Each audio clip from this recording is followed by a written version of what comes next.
So we get to finally talk about another iPhone that I actually have a lot of history with. This specific iPhone is the iPhone 6 Plus, and in 2022, it sits in a very interesting spot where it's really not worth it anymore, but it still physically feels and kind of looks like a pretty decent phone still, which is actually pretty interesting. Now, my past with this iPhone pretty much is this was the first iPhone that I actually used as a main device.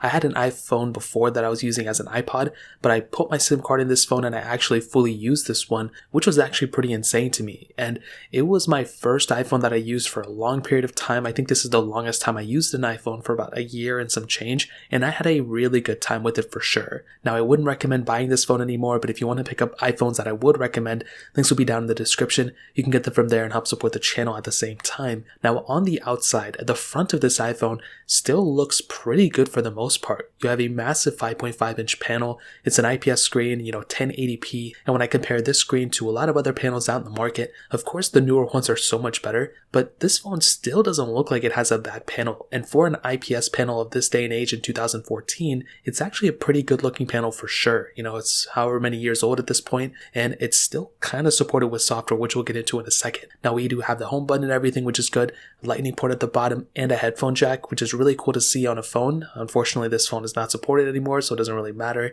On the back, we have the aluminum back, which still looks and feels really, really good, and you do have that single camera setup.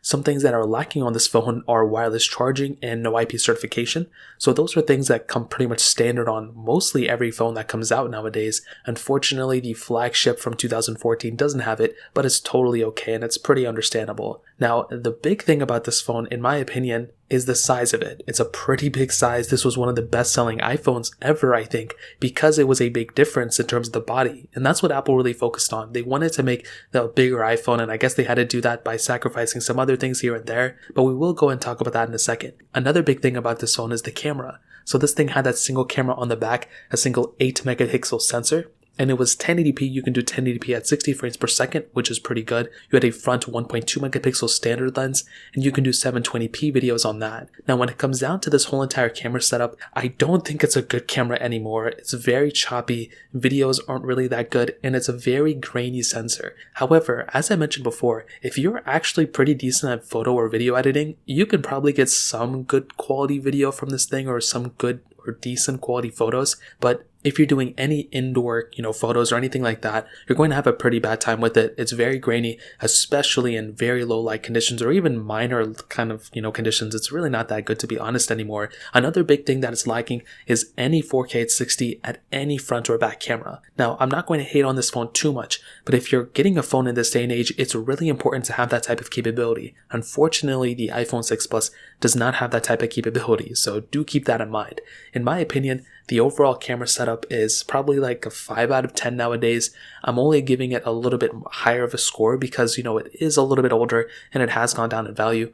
This phone, even when it first came out, the camera wasn't like its best feature. I think the 5S had a really good camera. This one, kind of in the middle. The 6S, on the other hand, really brought a lot more to the table. The 6 Plus, a little bit of a different story, but we'll save that for a different day. Now, another big thing about this phone, in my opinion, is actually the software. So this thing stopped getting support on iOS 12, which was many versions from the iPhone 6S, and they were only a year apart, which is actually kind of sad for the iPhone 6 Plus owners. But here's the big thing to keep in mind.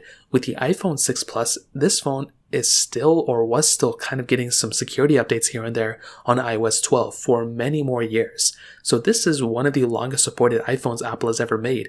Now, it's not lasting as long as a 6S that got full OS updates. iOS 13, 14, and 15 came on the 6S, but for security updates, this thing actually lasted for quite a bit of time. And if we get another update this year, that will mean it's almost been 8 years since this phone has been supported with software, which is so crazy to see. But on the other hand, this is one of the reasons why you shouldn't go and pick up an iPhone 6 Plus, because the software on this thing is fairly outdated, and we're probably a version or two away from, iOS, where this phone is pretty much not even going to be supported with applications anymore. There's probably going to be a time where developers are going to stop supporting iOS 12, and you do not want to own a phone that's on iOS 12 in that specific situation, because unless you're jailbroken or you're installing tweaked apps, you are going to be installing very unsecure versions of, applications, and you do not want to be in that situation. So in terms of that, this is by far the biggest reason why you shouldn't go and pick up an iPhone 6 Plus, even if this phone was great in all the other areas.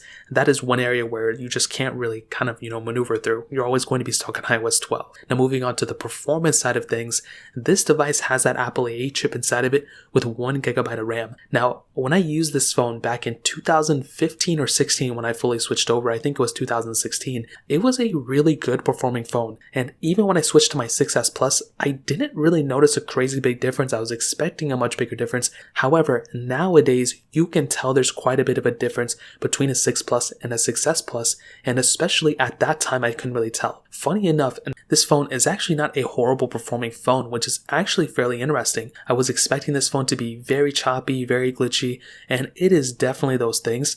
But when you consider that this phone came out in 2014, it hasn't been supported with software for a very long amount of time, and it's still around, is actually pretty interesting to me, and I'm actually pretty surprised about the 6 Plus. Now, that doesn't mean you should go and buy it and use it. Like I mentioned, this is still a very bad performing phone in this day and age. If I had to use it, of course I could get through with it.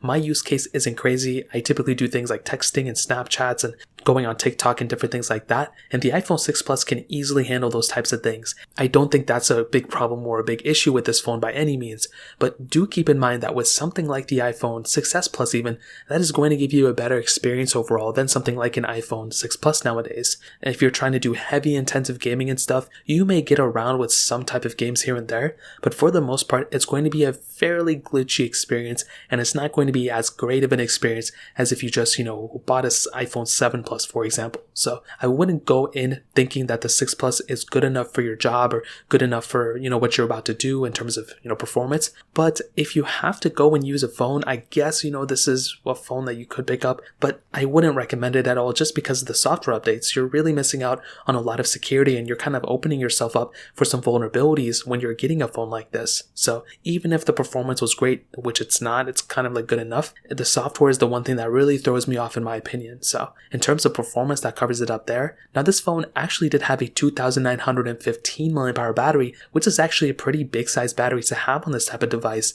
Now this was, I think, the best battery life at that time, and even for a couple of years after, it was still actually pretty good. Nowadays, my battery health has degraded quite a bit, and that is another big problem with, having an older iPhone. Unless you're buying a brand new or even like certified refurbished, you're probably going to be getting an iPhone that has a degraded battery. Now luckily for the iPhone 6 Plus and most other iPhones in this day and age, and most other iPhones from that time, they're pretty easy to be repaired. So if you need to go and replace the battery, if you kind of know what you're doing, you can pretty much replace the battery of this phone pretty easily, which is a pretty cool thing about this phone too. So in terms of that pretty much covers it up there. And to be completely honest, I think the iPhone 6 Plus isn't really worth it in 2022 anymore.